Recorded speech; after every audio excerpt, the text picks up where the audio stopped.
ಯಾಕೆ ಅಳ್ತಾ ಇದೆಯಾ? ಏನಾಯಿತು ಅಂಥದ್ದು? ಏನು ತೊಂದರೆ? ಅಯ್ಯೋ ಯಾಕ್ರಿ ಸರೋಜಮ್ಮ ಹೇಳ್ತೀಯಾ? ನಮ್ಮ ಮನೆ ಪಾಡು ಭಾಳ ಕಷ್ಟದಲ್ಲಿದ್ದೀನಿ. ಭಾಳ ಸಾಲ ಎಲ್ಲ ಆಗ್ಬಿಟ್ಟಿದೆ. ಏನು ಮಾಡೋದು ಅಂತ ಗೊತ್ತಾಗ್ತಾ ಇಲ್ಲ. ಅಯ್ಯೋ ಸಂಸಾರ ಅಂದಮೇಲೆ ಜೀವನ ಅಂದಮೇಲೆ ಏರುಪೇರು ಇರುತ್ತೆ ಆಯಿತಾ. ನೀನು ಅದಕ್ಕೆಲ್ಲ ಕಣ್ಣೀರು ಹಾಕಿದ್ರೆ ಹೇಗೆ? ನಿನ್ನ ಗಂಡನಿಗೆ ನೀನೇ ತಾನೇ ಧೈರ್ಯ ಹೇಳಬೇಕು. ನನಗೂ ಹೇಳಿ ಹೇಳಿ ಸಾಕಾಗಿದೆ ಸರೋಜಮ್ಮನವ್ರೆ. ಏನು ಮಾಡಿದ್ರೂ ಸಾಲ ತೀರ್ಸೋಕ್ಕಾಗ್ತಾಯಿಲ್ಲ. ಯಾರು ಕೆಟ್ಟ ಕಣ್ಣು ದೃಷ್ಟಿ ಬಿತ್ತೋ ಗೊತ್ತಿಲ್ಲ. ಚೆನ್ನಾಗಿ ನಡೀತಾ ಇದ್ದ ವ್ಯಾಪಾರದಲ್ಲಿ ವ್ಯಾಪಾರನೇ ಆಗ್ತಾಯಿಲ್ಲ. ಹೌದಮ್ಮ, ಏನು ಮಾಡ್ತೀಯಾ? ಆಗಿನ ಕಾಲದಲ್ಲಿ ಒಬ್ಬರು ಮುಂದೆ ಬಂದರೆ ಇನ್ನೊಬ್ಬರು ಸಹಿಸಲ್ಲ. ದೇಶ ಚೆನ್ನಾಗಿರ್ಬೇಕು ಅನ್ಕೊತಾರೆ, ಆದರೆ ಪಕ್ಕದವನು ಉದ್ಧಾರ ಆದರೆ ಸಹಿಸಲ್ಲ. ಏನು ಮಾಡ್ತೀಯಾ? ನೀನೊಂದು ಕೆಲಸ ಮಾಡು.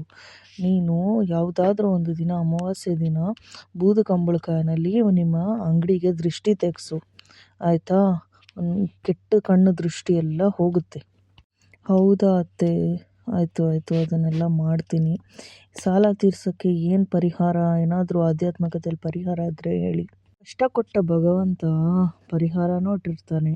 ನಮ್ಮ ದುರಹಂಕಾರಗಳನ್ನೆಲ್ಲ ಕಡಿಮೆ ಮಾಡೋಕ್ಕೆ ಪರಮಾತ್ಮ ಕಷ್ಟಗಳನ್ನು ಕೊಡೋದು.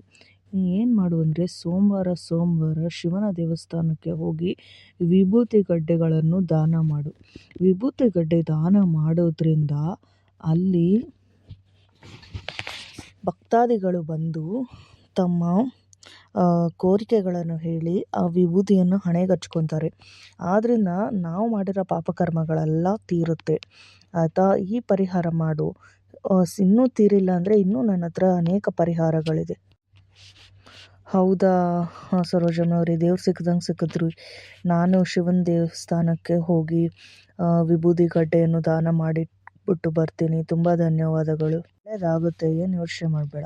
ಆಯ್ತಮ್ಮ, ಆಯಿತು.